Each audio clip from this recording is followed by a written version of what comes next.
21,260۔ اب سوال یہاں پر یہ ضرور کھڑا ہوتا ہے کہ 94,552 شکایات میں سے صرف 21,260 کو باقاعدہ انکوائری میں تبدیل کیا گیا، تو باقی کیا تھیں؟ وہ فیک تھیں، وہ بوگس تھیں، ان پہ کیا کس طرح سے ان کو ڈیل کیا گیا، سمجھ سے بالا تر ہے۔ میں اس حوالے سے ایک اپنا کیس آپ کے ساتھ شیئر کر دیتی ہوں کہ میں نے FIA میں ایک دفعہ سائبر کرائم ہی کے انڈر اپنی ایک اپلیکیشن فائل کی تھی، اور وہ اپلیکیشن فائل کرنے کے بعد 6 ماہ کے بعد مجھے ایک پہلی کال ریسیو ہوئی، اور اس کال میں صرف مجھ سے یہ پوچھا گیا کہ ہم FIA سے بات کر رہے ہیں، اور ہمیں صرف آپ سے یہ پوچھنا تھا کہ آپ نے جو اپلیکیشن جمع کرائی تھی، لائک میری پکچرز وغیرہ جو ہیں وہ میرا نام، میری پکچرز وغیرہ مس یوز کی جانی تھی فیس بک اکاؤنٹ بنا کر۔ میں نے اس کو رپورٹ کیا تو انہوں نے پوچھا وہ اکاؤنٹ ابھی بھی چل رہا ہے یا نہیں۔ میں نے کہا یار یہ تو آپ لوگ بتائیں گے نا کہ وہ اکاؤنٹ چل رہا ہے یا نہیں چل رہا۔ تو وہ کہتے نہیں میڈم یہ کیسز ہوتے رہتے ہیں پاکستان میں، وہ ایسے کوئی بوائے فرینڈ وغیرہ ہوتا ہے وہ تنگ کرنے کے لیے جو ہے وہ بنا دیتا ہے، اور اس کے بعد 2-3 ماہ کے بعد معاملہ ٹھنڈا ہو جاتا ہے۔ میں نے کہا حضور ایک تو بوائے فرینڈ والی کوئی بات نہیں ہے، اور دوسری بات یہ ہے کہ اکاؤنٹ ابھی بھی چل رہا ہے، اور اگر آپ لوگ کیسز اس سے نہ ڈیل کرتے ہیں تو پھر تو ہو گئے یہاں پر ہمارے جو ہیرسمنٹ کے حوالے سے کیسز ہیں۔ لیکن بدقسمتی سے وہ اکاؤنٹ چلتا رہا۔ 1 سال کے بعد FIA کی طرف سے مجھے ایک ای میل ریسیو ہوئی، انہوں نے کہا کہ کیونکہ آپ نے اپنی کمپلین کو پرسیو نہیں کیا تو ہم آپ کی کمپلین کو کلوز کر رہے ہیں۔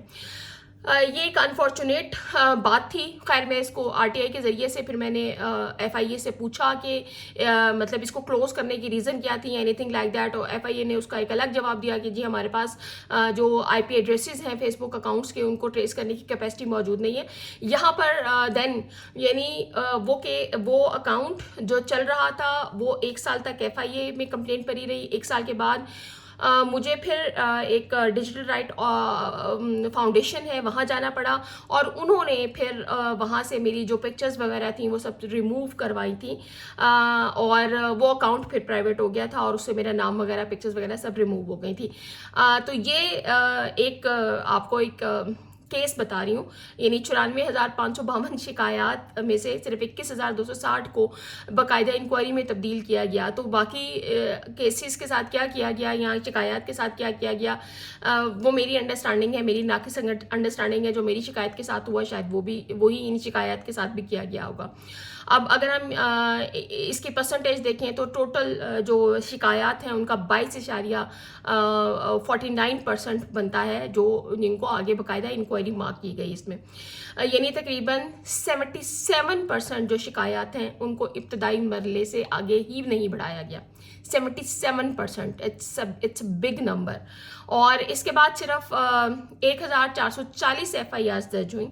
اب اس کے بعد بھی چیزیں فلٹر ہو گئیں، یعنی 21,260 کو انکوائری مارک کی گئی، اور اس کے بعد جب ہم FIRs درج کرنے کی بات کرتے ہیں تو وہ صرف 1,440 FIRs جو تھیں یہ درج کی گئی۔ 94,000، 21,000 اور دن 1,440، جو کہ کل شکایات کا محض 1.52% بنتا ہے۔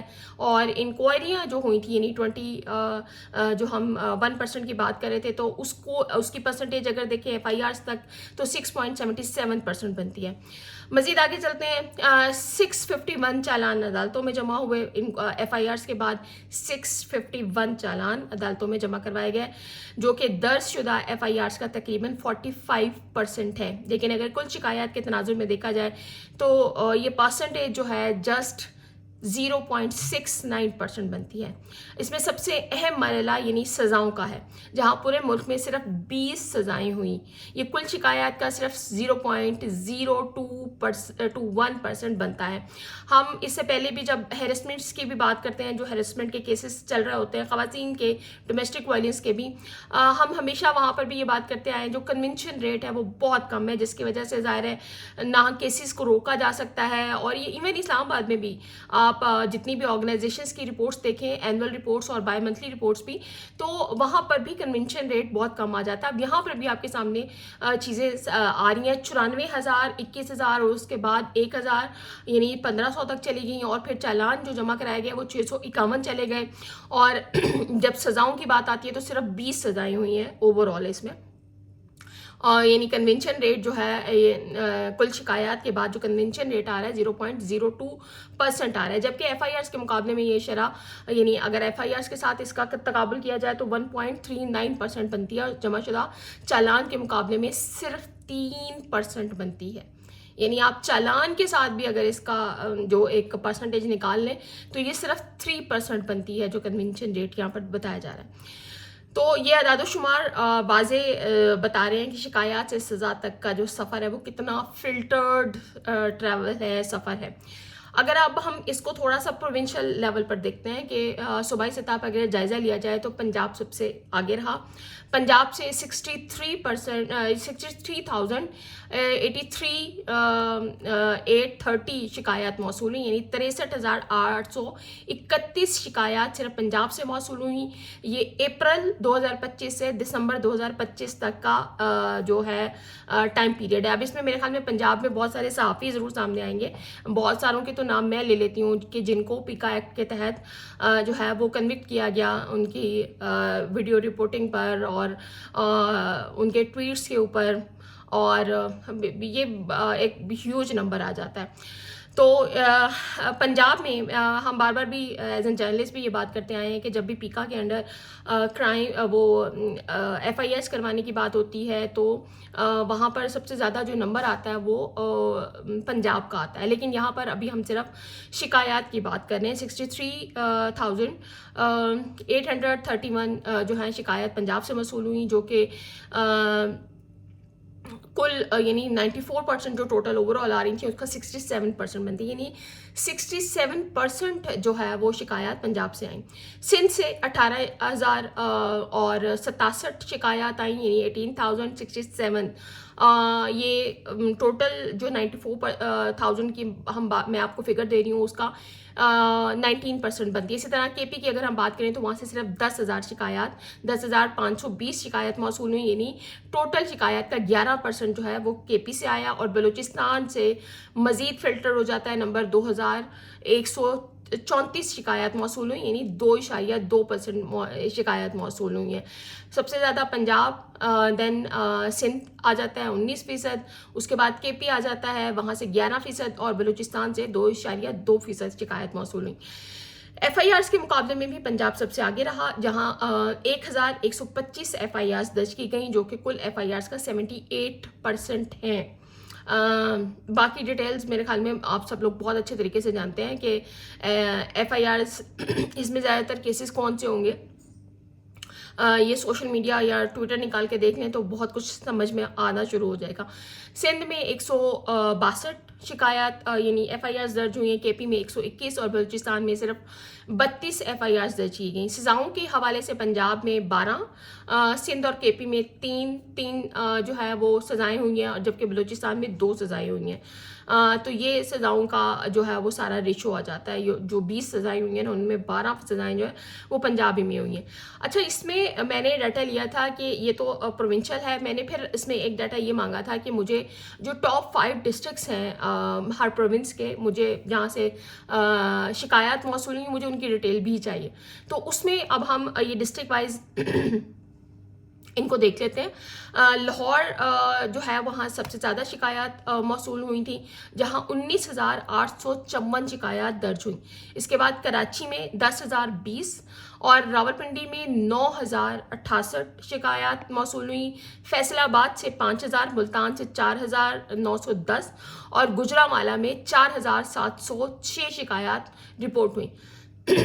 ہم خیبر پختونخوا میں دیکھیں تو پشاور سے 3,910 شکایات موصول ہوئیں، جبکہ بلوچستان میں کوئٹہ سے 1,533 شکایات موصول ہوئیں. اب یہ اعداد و شمار ظاہر کر رہے ہیں کہ بڑے شہر جو ہیں وہاں پر شاید ایک اویئرنیس اور لوگوں کی ایکسیس جو ہے وہ اس حوالے سے زیادہ ہے. جیسے جیسے ہم چھوٹے ایریاز یا رورل ایریاز کی طرف یا چھوٹے شہروں کی طرف جاتے ہیں تو وہاں پر یہ ریشو آپ کو کم نظر آتی ہے. دوسری طرف شاید ایک انٹرنیٹ ایکسیس کی بھی بات ہے، آن لائن بینکنگ اس طرح سے یوز نہیں ہوتی ہے، ڈیجیٹل لین دین اس طرح سے نہیں ہوتا. تو شاید یہ بھی بہت بڑی ریزنز ہیں کہ بڑے شہر جو ہیں ہر پروونس کے وہ سافٹ ٹارگیٹ ہوتے ہیں ان سب چیزوں کے حوالے سے.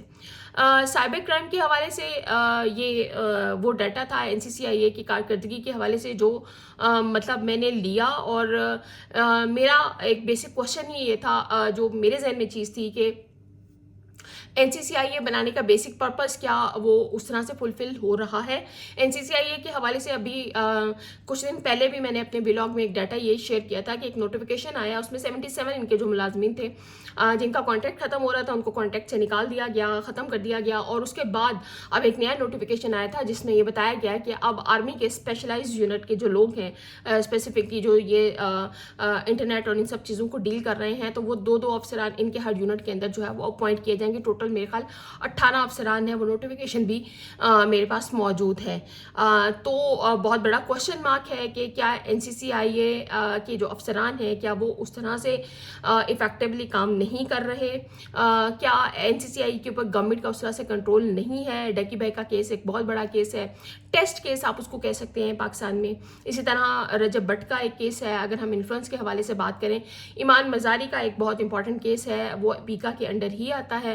اس کے علاوہ ابھی نادر بلوچ ہیں ہمارے ایک جرنلسٹ, ان کو بھی بار بار NCCIA کی طرف سے ان کی رپورٹنگ کے حوالے سے جو نوٹیفیکیشن بھیجا جا رہا ہے. اسد طور اس کیس کو فیس کر چکے. اسی طرح متی اللہ جان جو ہیں وہ بھی کہیں نہ کہیں ان چیزوں کو فیس کر چکے. تو اگر ہم صحافیوں کی بات کریں, ہیومن رائٹ ایکٹیوسٹ کی بات کریں, تو وہ سب سے زیادہ شاید ان چیزوں کے حوالے سے سفر کر رہے ہیں. لیکن جب ہم پاکستان میں سائبر ہیرسمنٹ کی بات کرتے ہیں, خواتین کی خاص طور پہ بات کرتے ہیں, تو وہاں پر NCCI کی کارکردگی کے حوالے سے ایک میں نے بہت چھوٹی سی اگزامپل آپ کے ساتھ اپنی شیئر کی, کچھ سال پرانی ہے, لیکن اس کے بعد میں خود ابھی اس کے اوپر مزید ایک انویسٹیگیٹو اسٹوری کر رہی ہوں کہ جو خواتین کے ساتھ سائبر ہیرسمنٹ کے کیسز ہوتے ہیں, تو کیا FIA کے بعد جب NCCIA کو شفٹ کیا گیا چیزوں کو, تو اس میں کتنی افیکٹونیس آئی, کتنی پازیٹیوٹی آئی. تو یہ اگین ایک اچھی رپورٹ ہے جو میں بہت جلدی آپ لوگوں کے ساتھ شیئر کروں گی. یہ ابھی تک ایک ایکسکلوسیو ڈیٹا تھا جو NCCI کے حوالے سے تھا. اس کو سوچ کر اور جان کر میرے خیال میں میرے سے بہتر انالیسز آپ کر سکتے ہیں کہ NCCI کی کارکردگی کتنی افیکٹو رہی 2024 میں جس کو اسٹیبلش کیا گیا. اور یہ جو ڈیٹا یا انفارمیشن ہے میں نے آپ کے ساتھ شیئر کی, یہ صرف اپریل 2025 سے دسمبر 2025 تک کی تھی. انشاءاللہ نئی ویڈیو کے ساتھ, نئی انفارمیشن کے ساتھ آپ کے ساتھ دوبارہ ملاقات ہوگی. چینل کو سبسکرائب ضرور کیجیے گا, ویڈیو اچھے لگے تو اس کو شیئر بھی کیجیے گا, اور اس انفارمیشن کو میکس جتنا آگے پہنچا سکتے ہیں پہنچائیے گا, دوستوں کے ساتھ شیئر کیجیے گا. اپنا خیال رکھیے گا. اللہ حافظ.